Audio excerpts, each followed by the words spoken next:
Okay, here's something I think people really need to hear. And that is, hold on. And that, I can just sit up straight or whatever. And that is punishment doesn't deter crime. It doesn't, really. I mean, you could, how do I say this? Let me adjust this damn camera or something, I don't know. Sorry, this thing's kind of hard to adjust. Hang on. Let me just tilt down a bit more on me or something. Okay, frustrating. Okay. So, what I gotta say is punishment doesn't deter crime. Like, you could give criminals medieval torture for, like, whatever. Like for molesting children or something, one of the worst crimes. Any sexual abuse type of shit. You can give them medieval torture for that, and they'd still commit the crime. Because criminals, they like to do what they do, regardless of the consequences. They're like very impulsive people, or very in the moment people, or very goal oriented, very fanatical, violent people. They usually don't care about the consequences other than getting caught. And punishment is reserved. Punishment, what it should ultimately be for, or what it ultimately functions as, is a way of keeping society safe from the criminal by containing them, as well as holding them accountable for their actions. But as for deterrence, it doesn't work. They still do what they do. Okay, so what would deter these criminals, these violent, very thuggish people?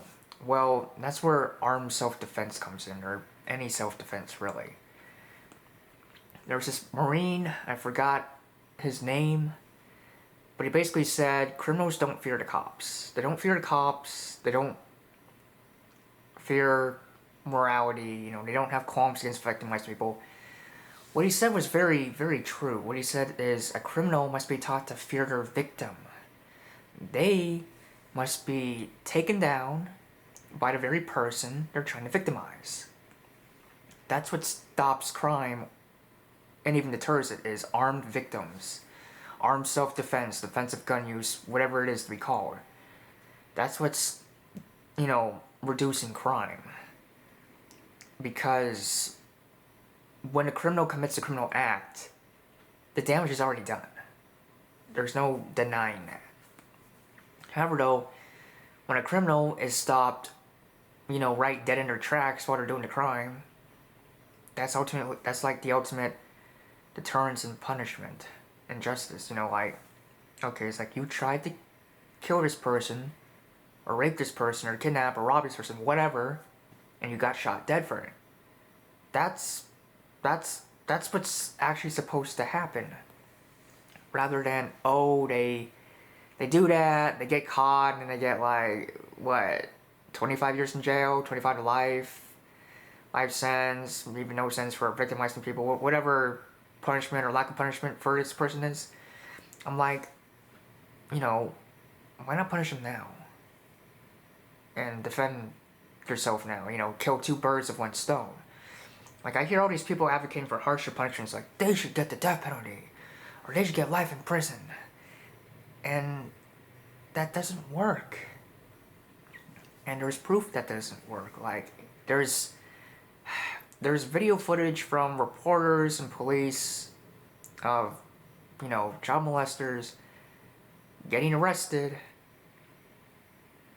by the police, and they're begging the police not to arrest them because of what will happen to them in jail and prison. Because prisoners are known to absolutely abhor child molesters, and they really mess them up in prison. They beat them up, they even kill them. Heck, they even rape them in some cases for what they've done. And the prisoners beg the police not to arrest them. They still get arrested. And they still touch children, they still molest children. And that's despite the fact that they knew what could or would happen to them if they got caught. It's like they knew if they got caught, they'd get sent to jail, and they would very likely be roughed up by the prisoners. Yet they still touch kids. And I'm like, okay, if punishing, like someone like a child molester still gets them to like molest kids, like when they get out, I mean, there's lots of repeat offenders, lots of recidivism among child molesters, or at least a decent amount. If that still happens, then simply punishing them doesn't work. I mean, this is where I kind of like put in something about rehabilitation, but I think that's for another video. Well, when I think of deter, child molesters, at least a term, as opposed to like fix them, is, you shoot them dead, whatever.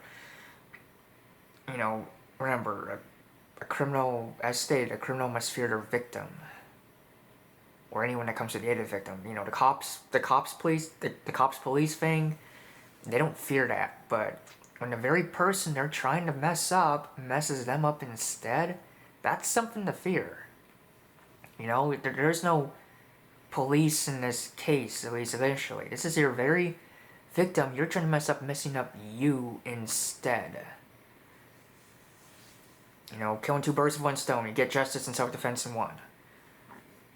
If a criminal dies as a result of their crimes, right in the act, then it very well shows they shouldn't have done that.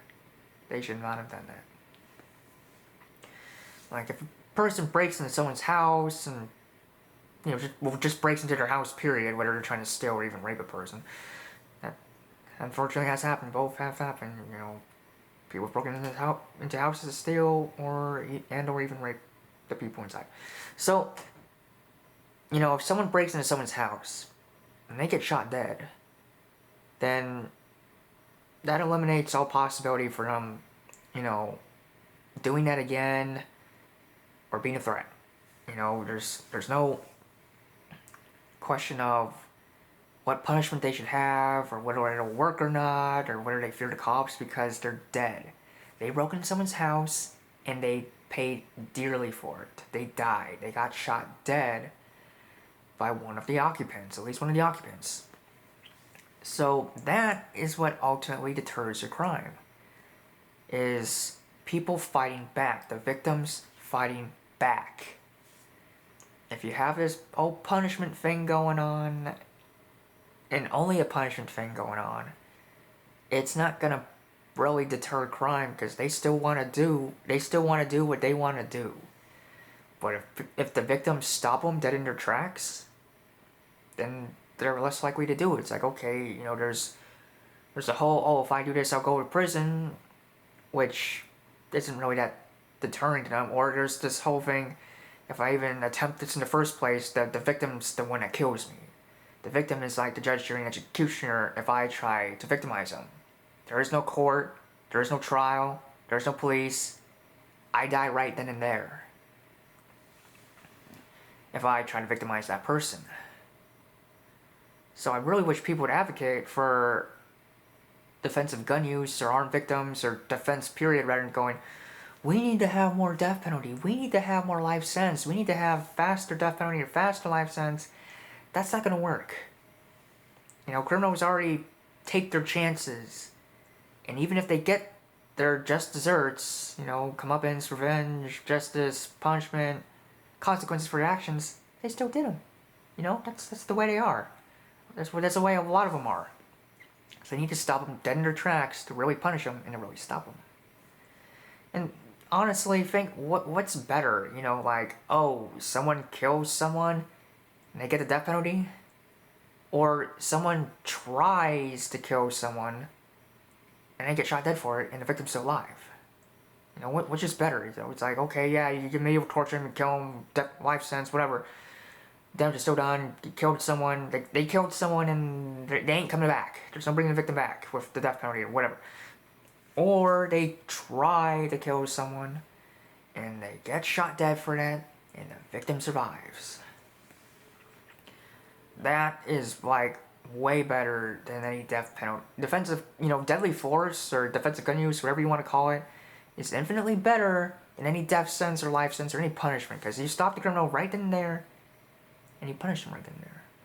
I don't know why there isn't more advocacy for it. Yeah, there are a lot of people that do agree with shooting a criminal dead for their crimes of that nature. And I believe a lot of people who support the death penalty would support defensive gun use /W4 /armed victim /self-defense, all that jazz. But I hear more of the advocate for the death penalty part than the, defensive gun use part. I hear more of that, and that's not good. Because what really works in the end to protect victims is self-defense, not punishment. So, that's what I have to say. That's my 2 cents on it. I hope people realize that ultimately you have to protect yourself or be your own protector to really fight these criminals back, because the law clearly ain't doing a very good job. Okay, sure, death penalty is a pretty harsh punishment to get for killing someone. It's a pretty severe punishment. And I don't mean like severe as like, oh, you're overdoing it. I mean just severe periods, like you're gonna die for what you did. That's pretty severe. Or life sentence. They're both pretty severe punishments. They're essentially life sentence, like 60 years in prison when you're already 50 or whatever. Those are pretty severe punishments. At the same time, however, damage is already done. And I want to make it so the victim makes it out alive. Instead of just, the killer dies or gets punished. I want to make it so the victim makes it out alive, ultimately, and the criminal is punished, whether it be death or not, right then and there with, defensive gun use. This is what people should aim for. And honestly, it's more empowering to be able to kill your attacker than wait for the state to do it. Because you're the one doing the killing, you're the one taking charge of the situation and saving yourself. That's very empowering, as opposed to, I hope they catch the guy, I hope they punish him, I hope they give him death penalty. That's not very empowering. This defensive gun use, that's empowering. So this is what people should advocate for. And just one little tidbit on racism. Yes, there is some racism involved with how people view crime. How a lot of people view crime, unfortunately. Can people stop blaming a race, or whatever race, for doing crime? Like I already mentioned one way or another, I'm tired, for example, of people saying black people are so thug-ridden. It's like, okay, they're black. I heard most of the criminals in the US are black, but what does that matter? A criminal is a criminal, a thug's a thug. Would it be any better if they were white, Hispanic, Asian, Native American? Would that make any difference? Because I don't think it would. Crime is crime, race and criminal doesn't matter. What does matter is that you can fight back. And what's funny? Is I also heard most of the criminals in the US are not only black, I heard they're male. So, if people want to rag on a demographic for being like the superlative for a certain thing, the most of this type of demographic is this race or this gender or this whatever, the most of this position is this demographic.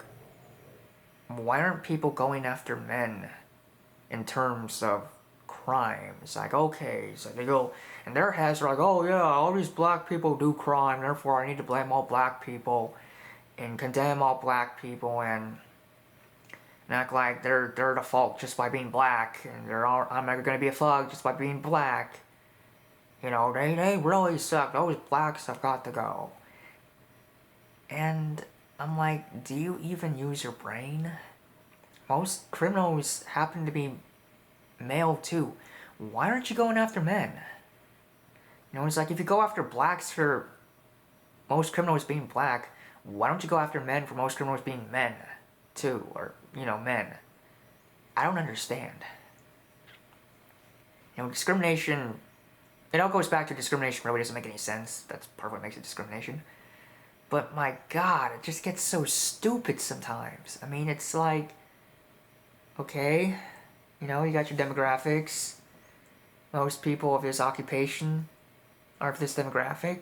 Yeah, okay, what does that even mean? Like, it wouldn't be any better if it was a white person or Hispanic, Asian, Native American person than if it's black, person of the crime.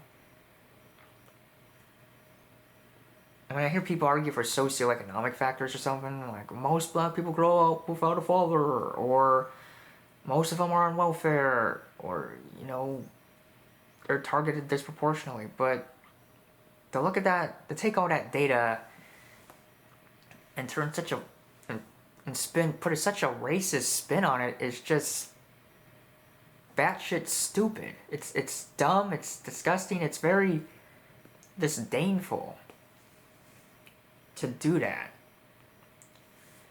I mean, maybe there are socioeconomic factors with anybody doing any crime, any group doing any crime. But just act like, oh, most of the criminals happen to be of this race, let's go after this race. I can't respect that at all. I can't agree. I don't have a whole lot of respect for those kind of people that are going to be discriminatory like that. At least not in that regard. In that regard, I do not respect them. Not at all. So, now there's a little spiel on racism in, like, the crime public perception community. It's kind of a funny name to say. And, mostly just about, defend against criminals. That's what ultimately keeps you safe. So, that's what I have to say. Bye.